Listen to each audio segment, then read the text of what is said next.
नमस्कार मंडळी, मी ज्योतिषशास्त्री सौ कल्याणी कुलकर्णी अर्थात तुमचे ॲस्ट्रो दोस्त के के आणि तुम्ही पाहत आहात नक्षत्र ज्योतिष. मंडळी, जर मी तुम्हाला सांगितलं की पुढील काही महिन्यांमध्ये तुमच्या भूतकाळातील अनेक अपूर्ण गोष्टी पुन्हा समोर येऊ शकतात, जुने वाद मिटू शकतात, रखडलेली कामे पूर्ण होऊ शकतात आणि काहींना त्यांच्या चांगल्या कर्माचे फळही मिळू शकते, तर कारण 27 जुलै 2026 पासून 11 डिसेंबर 2026 पर्यंत कर्मफलदाता शनिदेव वक्री होत आहेत. वक्री शनिदेव म्हणजे घाबरण्याचा काळ नाही, तर स्वतःकडे पाहण्याचा, चुका सुधारण्याचा आणि आयुष्याला योग्य दिशा देण्याचा काळ आहे. आजच्या या विशेष भागामध्ये आपण मेष ते कन्या राशीवर वक्री शनिदेवांचा प्रभाव जाणून घेणार आहोत, म्हणून हा व्हिडिओ शेवटपर्यंत नक्की पहा. शनिदेव वक्री म्हणजे काय? जेव्हा पृथ्वीवरून पाहताना शनिदेव मागे चालल्यासारखे दिसतात, तेव्हा त्या अवस्थेला वक्री असे म्हणतात. ही खगोलीय घटना असली तरी ज्योतिषशास्त्रामध्ये तिचे महत्त्व खूप मानले जाते. वक्री शनिदेव आपल्याला एक प्रश्न विचारतात. तुम्ही गेल्या काही वर्षात काय शिकलात? तुम्ही तुमच्या जबाबदाऱ्या प्रामाणिकपणे पार पाडल्या का? तुम्ही तुमच्या कर्माशी प्रामाणिक राहिलात का? म्हणून हा काळ म्हणजे कर्माचा आरसा आहे. एक महत्त्वाची गोष्ट, ग्रह आणि नक्षत्र आपल्याला फक्त दिशा दाखवतात, परंतु आपले कर्मच आपले नशीब घडवते. म्हणून कोणतेही भविष्य ऐकल्यानंतर घाबरण्याऐवजी योग्य कृती करण्यावर भर द्या. चला आता राशीनुसार परिणाम जाणून घेऊया. मेष राशी. मेष राशीच्या व्यक्तींसाठी शनिदेव 12व्या स्थानात वक्री होत आहे. हे स्थान खर्च, परदेश, आध्यात्मिकता आणि अंतर्मनाशी संबंधित असते. मंडळी, गेल्या काही वर्षात तुम्ही अनेक गोष्टी मनात दाबून ठेवल्या असतील, काही स्वप्ने अपूर्ण राहिली असतील आणि काही योजना अर्धवट राहिल्या असतील. आता त्या पुन्हा पूर्ण करण्याची संधी मिळू शकते. जुनी कर्जे फेडण्याचे प्रयत्न यशस्वी होऊ शकतात. जुन्या कायदेशीर प्रकरणांमध्ये सकारात्मक हालचाल दिसू शकते. परदेश प्रवास किंवा व्हिसा संबंधीच्या गोष्टींमध्ये प्रगती होऊ शकते. मात्र अतिविचार टाळा. रात्रीची झोप बिघडू देऊ नका. ध्यान, जप किंवा योग यांचा लाभ होईल. शनिदेवांचा संदेश: भूतकाळ सोडा आणि नव्याने सुरुवात करा. वृषभ राशी. वृषभ राशीसाठी शनिदेव 11व्या लाभस्थानात वक्री होत आहे. हा काळ अनेकांसाठी आर्थिक लाभाचा ठरू शकतो. जुने मित्र पुन्हा संपर्कात येऊ शकतात. काही जुने व्यावसायिक संबंध पुन्हा सक्रिय होऊ शकतात आणि आश्चर्य म्हणजे तेच संबंध भविष्यात मोठ्या फायद्याचे ठरू शकतात. करिअरमध्ये नेटवर्किंगचा मोठा फायदा होईल. शेअर मार्केट, स्टार्टअप्स किंवा दीर्घकालीन गुंतवणूक यामध्ये संयम ठेवल्यास चांगले परिणाम मिळू शकतात. मात्र अहंकारापासून दूर राहा, कारण शनिदेव नम्रता शिकवतात. शनिदेवांचा संदेश: यश मिळाले तरी पाय जमिनीवर ठेवा. मिथुन राशी. मिथुन राशीसाठी शनिदेव 10व्या कर्मस्थानात वक्री होत आहे. हे स्थान करिअर, प्रतिष्ठा आणि समाजातील स्थान दर्शवते. जर तुमचे एखादे प्रमोशन अडकले असेल, काही महत्त्वाचे प्रोजेक्ट रखडले असतील किंवा तुमच्या कामाला योग्य ओळख मिळत नसेल, तर आता परिस्थिती बदलू शकते.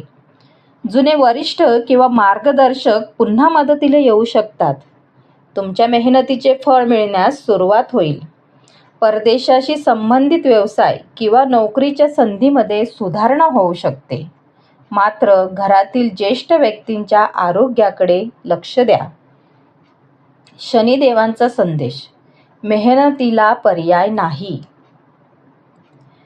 कर्क राशी. कर्क राशीसाठी शनिदेव 9व्या भाग्यस्थानात वक्री होत आहे. हा काळ तुमच्या विचारसरणीत मोठा बदल घडवू शकतो. जुन्या श्रद्धा, जुने विश्वास आणि जुने दृष्टिकोन बदलू शकतात. उच्च शिक्षण घेणाऱ्या विद्यार्थ्यांसाठी हा काळ विशेष लाभदायक ठरू शकतो. रखडलेल्या परीक्षा, प्रोजेक्ट किंवा संशोधन कार्यात गती येईल. कायदेशीर प्रकरणे किंवा परदेशी संधीमध्ये प्रगती होण्याची शक्यता आहे. जुन्या शत्रूंपासून मुक्ती मिळू शकते. कर्ज कमी करण्याचे मार्ग सापडू शकतात. शनिदेवांचा संदेश: ज्ञान आणि संयम हेच खरे भाग्य आहे. सिंह राशी. सिंह राशीसाठी शनिदेव 8व्या स्थानात वक्री होत आहे.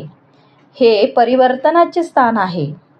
मंडळी, हा काळ तुमच्या आयुष्यातील मोठ्या बदलांचा काळ असू शकतो. वाईट सवयी सोडण्यासाठी हा सर्वोत्तम काळ आहे. जुन्या मानसिक ताणतणावातून बाहेर पडण्याची संधी मिळू शकते. दीर्घकालीन आर्थिक नियोजन फायदेशीर ठरू शकते. अपूर्ण राहिलेल्या कल्पना किंवा व्यवसाय पुन्हा सुरू करण्यासाठी योग्य वेळ आहे. संततीकडे अधिक लक्ष देण्याची गरज भासू शकते. शनिदेवांचा संदेश: जुने सोडा, नवीन स्वीकारा. कन्या राशी. कन्या राशीसाठी शनिदेव 7व्या स्थानात वक्री होत आहे. हे विवाह, भागीदारी आणि सार्वजनिक संबंधांचे स्थान आहे. जर नातेसंबंधामध्ये गैरसमज असतील तर ते दूर करण्याची ही उत्तम संधी आहे. वैवाहिक जीवनात संवाद वाढेल. व्यावसायिक भागीदारी मजबूत होऊ शकते. विजा, पासपोर्ट किंवा कायदेशीर कामांमध्ये सकारात्मक हालचाल दिसू शकते. आरोग्यात सुधारणा जाणवेल. निर्णय क्षमता वाढेल आणि अनेक दिवसांपासून अडकलेली कामे पूर्ण होऊ लागतील. शनिदेवांचा संदेश: संवादातूनच समाधानाचा मार्ग निघतो. महत्त्वाची सूचना: मंडळी, एकाच राशीच्या किंवा एकाच लग्नाच्या लाखो कुंडल्या असतात. म्हणून हे राशी भविष्य सर्वसाधारण स्वरूपाचे मार्गदर्शन आहे. प्रत्येक व्यक्तीची ग्रहस्थिती, दशा, अंतर्दशा आणि योग वेगळे असतात. त्यामुळे अचूक मार्गदर्शनासाठी वैयक्तिक कुंडली परीक्षण आवश्यक असते. वैयक्तिक कुंडली मार्गदर्शन: करिअर, विवाह, संतती, आर्थिक प्रगती, परदेश योग, व्यवसाय किंवा आरोग्य यासंबंधी वैयक्तिक मार्गदर्शन हवे असल्यास माझ्याशी संपर्क साधू शकतात. संपर्क 8805782704.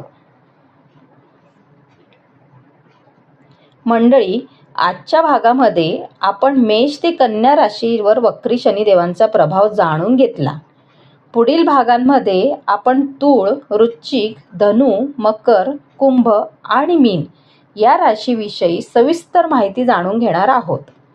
म्हणून चॅनल सबस्क्राईब करायला विसरू नका. मी ज्योतिषशास्त्री सौ कल्याणी कुलकर्णी, तुमची ॲस्ट्रो दोस्त के. पुन्हा भेटूया पुढील भागात. धन्यवाद.